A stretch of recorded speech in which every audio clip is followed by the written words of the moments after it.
Hey YouTube, I am back with my first unboxing video in a very long time. I'm gonna say probably months. It's been a while. I think my last unboxing was when I got my Tarot de Marseille. But don't hold me to that. It's been a while, we know that. So anyway, I went to Target baby shopping. I happened to see this deck on the shelf. Had to have it, even though I knew I could get it on Amazon cheaper. And I did link that Amazon, so it is cheaper for you guys watching.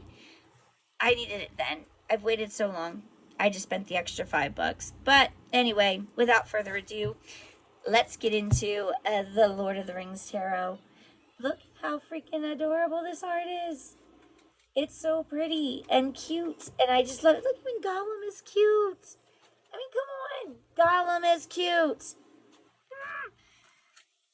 This is the front of the box. Caught my eye. Had to have it immediately from the first time I ever saw it. This is the back of the box. Tells you about seeing the past, present, and future with the Lord of the Rings, official Lord of the Rings Tarot, as well as gives you some samples of the cards. The top of the box has runestones. The bottom has the Inside Editions logo, which is the publisher. Then we have the illustrator and the writer on the sides. Full lift-off top and a very sturdy box. Very sturdy. Inside the lid is this cute little stone print. You'll see more of that in a second. And then inside the box is the absolute coolest part of this whole deck that I've seen thus far. And I've only seen about, I think, 10 cards that we did a little preview on live with. It doesn't come with a white book. It comes with a fold-out, like a full map fold-out booklet. Got your little ribbon to pull it out with. And I'm telling you, it's a fold-out booklet. It's got little covers taped on the front and back so you know how to put it back together. I am not going to fully unfold this because I do not want to stuck while I try and figure out how to put it back together. But for the major arcana side, we have a photo of the card, the name, the major arcana, the name, and who is pictured, a little snippet about the card, and then the upright and reversed meanings.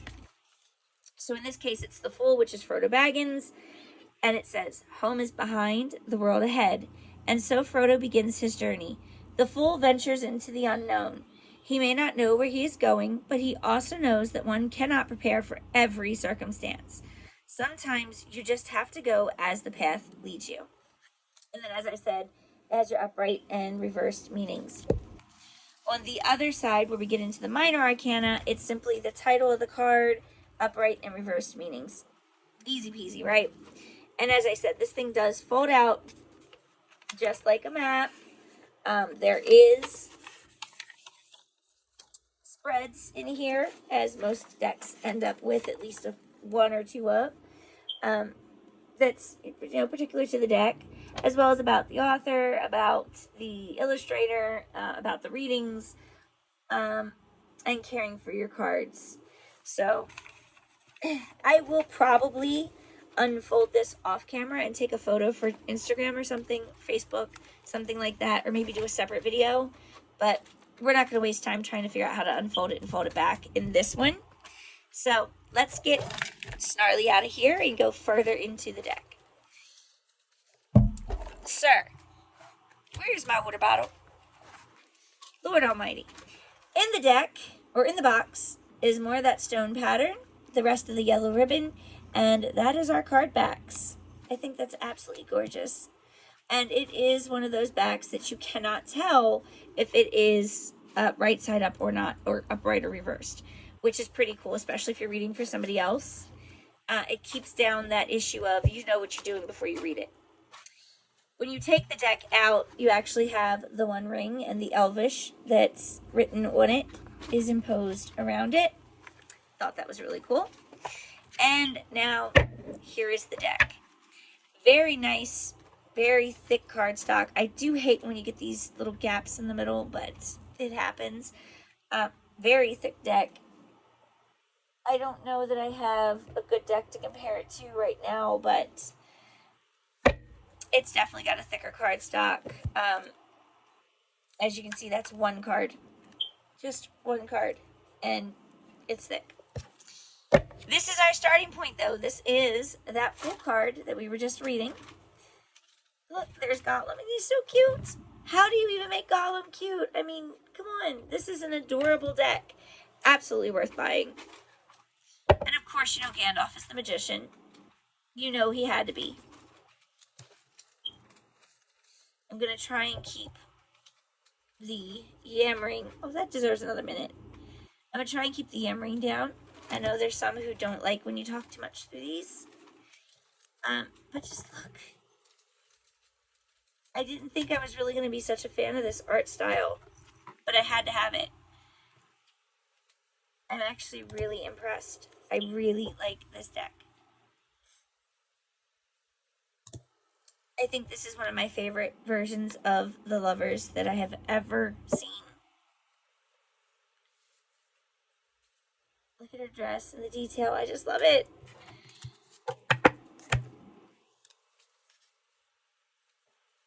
I mean, come on. How can you not? Anybody who likes fantasy and tarot, I can imagine loving this deck. And again, for somebody who's a fan, when you get a deck like this that's based on something that you're so familiar with and it's done right, you can actually learn so much more about tarot by taking what you know of the characters in the story and applying it to the tarot. But it has to be done right for that to work. The Game of Thrones tarot had that beautifully, but the cards just don't hold up. I really get the feeling like this is a deck that could do it right. If you know the story and you know the characters, this is a deck that could really help a beginner get their feet off the ground and get that understanding.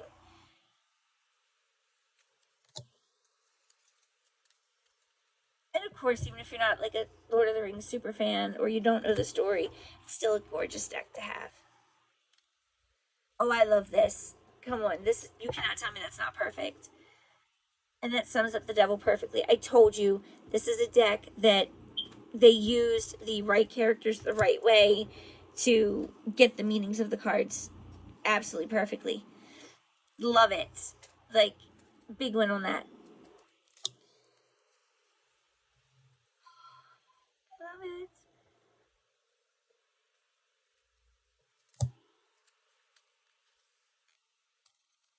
These cards are actually so thick, I'm having trouble making sure I'm only pulling one.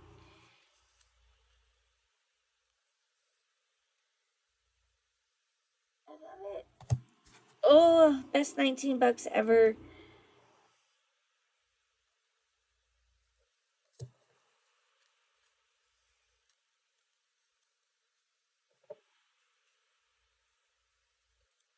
Now, I did not read the suits, but the suits are changed. I am going to assume that the Ace of Rings is the start of Pentacles. As we go, I'll adjust it as I figure it out, but I'm assuming this is for Pentacles. And then, for whatever reason, they go to the court cards next, so it goes to the King. I'm going to put this aside so I can adjust that. These cards, this one and the next, are why I feel like this is Pentacles. There's very earthy vibes to these deck, or to this court card. This suit, there's the word I was actually looking for. Very earthy vibes that makes me feel like this could be Pentacles, as well as some materialistic vibes. Check those rings out. That's actually a really pretty ring. This one looks like it's missing a stone, but this one is beautiful. Make that a design. I like that. So it is a semi, or actually I shouldn't say semi, it does appear to be a pip deck. I had expected that, but if pip decks aren't your thing, or you haven't had experience with them, this may not be for you. A pip deck means that instead of having illustrated cards in the minor arcana, it's just items, like you see here. It's 6 rings instead of a scene. This is more of Terre de Marseille rather than Rider-Waite-Smith, and can be a little bit more challenging for some to read.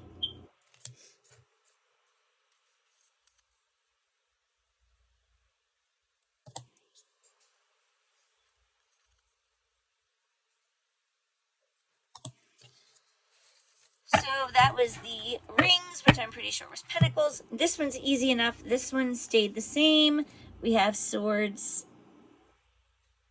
And I like how they got all their different weapons in there, not just swords.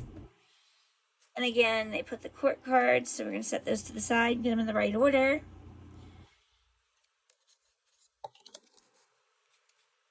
Oh, I love the warrior queen vibe for Queen of Swords. That is a beautiful fit. And if you know, again, if you know the character, you know the story, this helps to really give you that sense of the card. Because definitely that whole I'm going to sneak away and fight definitely is that Queen of Sword vibe. I'm going to sneak and do what's right just because I won't be accepted otherwise. And I'm not going to let my gender stop me from doing what's right or doing what I feel I should.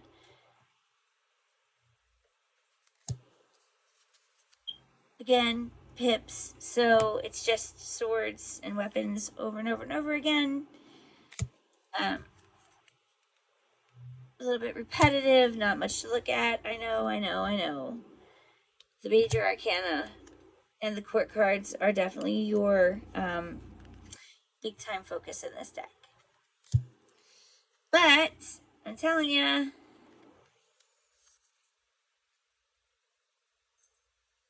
she's gorgeous and still worth it.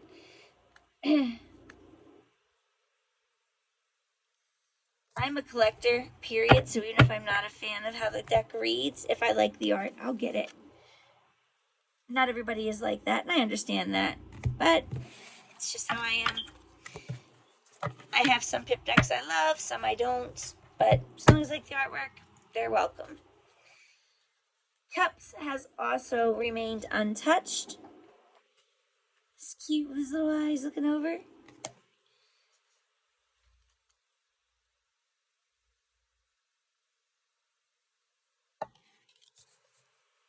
Not sure if I would think of Gandalf as the King of Cups.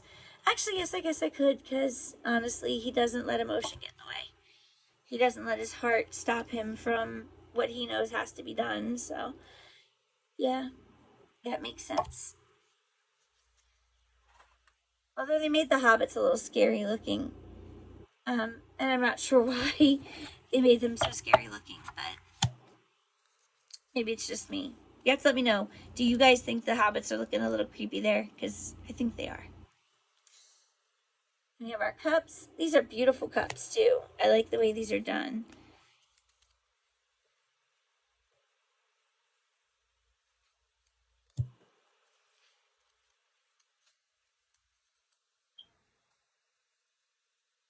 And I like how it goes from like tankards to almost vase looking cups. Back to tankards. This is... The pips are made so that they're not boring. They do keep you interested or keep you on your toes. No two cards are exactly the same. Which is refreshing since most pip cards are, you know, it's the same design, the same three exact swords over and over, or the same cup over and over, or the same style of pentacle. So to get that break, it helps a lot. Now finally we have the wands. So I was correct, and rings are pentacles. I like the little flower blooming at the top. That makes me feel like this particular deck has a very good sense of hopefulness and almost optimism behind the wands. I do get that in some readings, not always. Wands is a very flip-floppy energy, and can be a little elusive, but I like that this deck focuses on the positive rather than just the negative.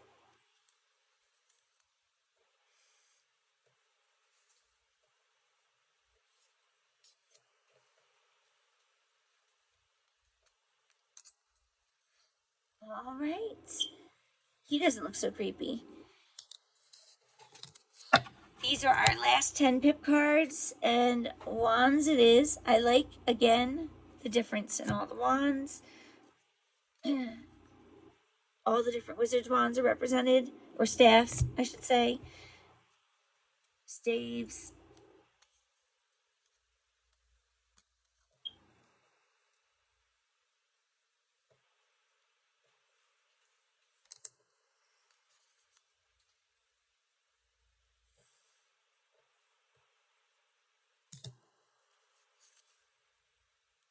I just am not disappointed in this deck at all.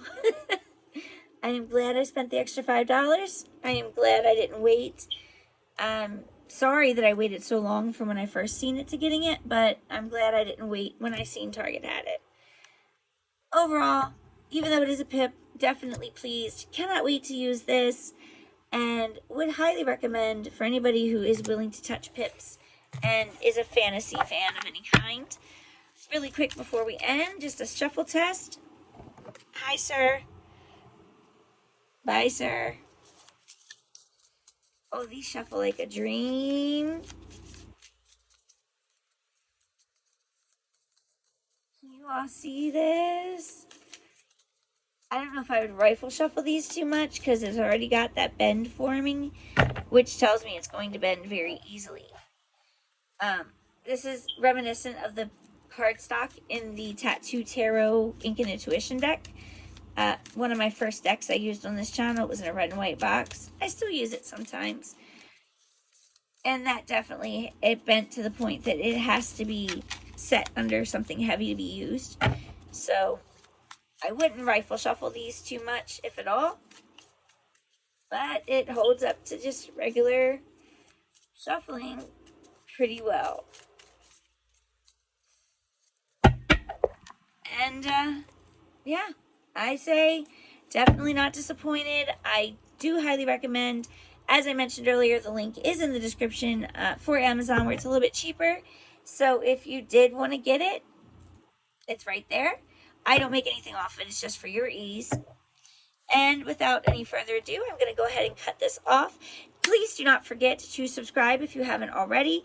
And if you have subscribed or do subscribe, don't forget to click that bell and tell it to give you all notifications so that whenever I post, go live, whatever, you are notified.